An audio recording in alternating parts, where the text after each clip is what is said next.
കൂടുതൽ വാർത്തകളും വീഡിയോകളും കാണാൻ ഈ ചാനൽ സബ്സ്ക്രൈബ് ചെയ്യുക. കൂടെ ബെൽ ബട്ടൺ അമർത്തുക. Please subscribe our channel. നമസ്കാരം. എല്ലാ മാന്യ പ്രേക്ഷകർക്കും ജ്യോതിഷ വിശ്വാസികൾക്ക് എന്നെ ഇഷ്ടപ്പെടുന്നവർക്കും ഏഷ്യ ലൈവ് TV എളിയ എപ്പിസോഡിലേക്ക് നിസ്സീമമായ സ്വാഗതം. മറ്റൊരു കമൻറ്റ് വന്നിരിക്കുന്നത്, നാഗരാജാവും നാഗയക്ഷിയും പ്രതിഷ്ഠിച്ചിരിക്കുന്നിടത്തുനിന്ന് മഞ്ഞൾപ്പൊടി പ്രസാദമായിട്ട് എടുത്ത് തൊടാമോ, നെറ്റിയിൽ ചാർത്താമോ എന്നാണ് ചോദിച്ചിരിക്കുന്നത്. നാഗരാജാവും നാഗയക്ഷി എന്ന് പറഞ്ഞു കഴിഞ്ഞാൽ തന്നെ നമുക്ക് കാണപ്പെട്ട ശക്തിമത്തായിട്ടുള്ള ദേവചൈതന്യത്തിൽ പെടാത്ത മറ്റൊരു ചൈതന്യമാണ്. അതിനെ ദേവസങ്കല്പത്തിൽ കൂട്ടത്തില്ല എന്നാണ് ദേവപ്രശ്ന വിധിപ്രകാരം പറയുന്നത്. ചൈതന്യമുണ്ട്, ചൈതന്യവത്തായിട്ടുള്ളതാണ് അല്ലെന്നല്ല പറഞ്ഞത്. കാരണം അതിനെ ഇടത് പുറകോട്ട് മാറ്റിയോ അങ്ങനെയൊക്കെയാണ് നാഗരാജാവിനെ നാഗയക്ഷിയൊക്കെ പ്രതിഷ്ഠിക്കാറുള്ളത്. ഈ നാഗരാജാവും നാഗയക്ഷിക്ക് ഏറ്റവും അത്യന്തം ശുദ്ധവും വൃത്തിയും വേണ്ടതായിട്ടുള്ള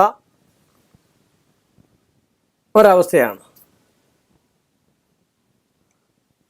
ഒരു അശുദ്ധിയായിട്ട് അതിലെ പോകാനോ അശുദ്ധിയായിട്ട് അവിടെ കയറാനോ, അതുപോലെ കർപ്പൂരം കത്തിക്കുന്നത്, നാഗരാജാവിൻ്റെ തറയിൽ എല്ലാവരും കൊണ്ട് കർപ്പൂരം കത്തിക്കുന്നത് കാണാം.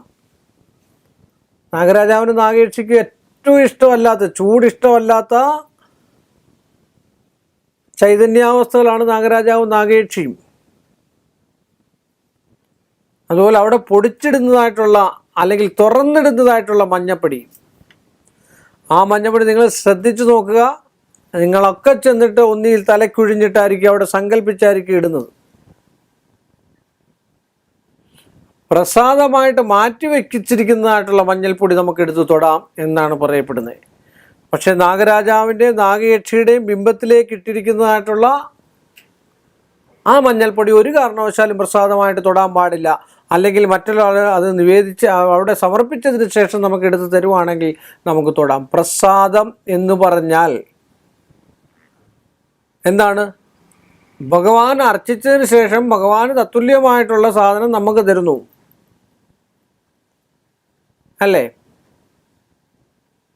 ഇപ്പം നമ്മൾ അർച്ചന നടത്തിയിട്ട് പ്രസാദം തരുമെന്ന് പറഞ്ഞാൽ ഭഗവാന്റെ പീഠത്തിൽ സമർപ്പിക്കുന്നതായിട്ടുള്ള പുഷ്പങ്ങളും ചന്ദനങ്ങളും മറ്റും.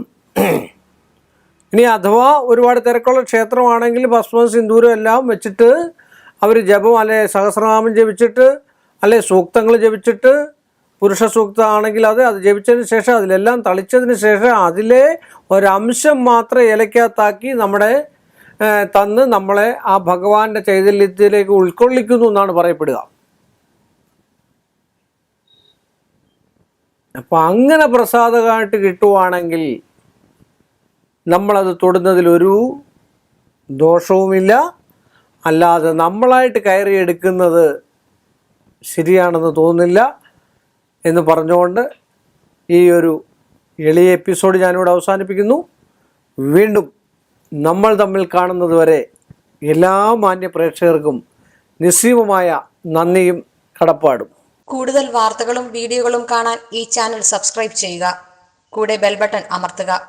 Please subscribe our channel.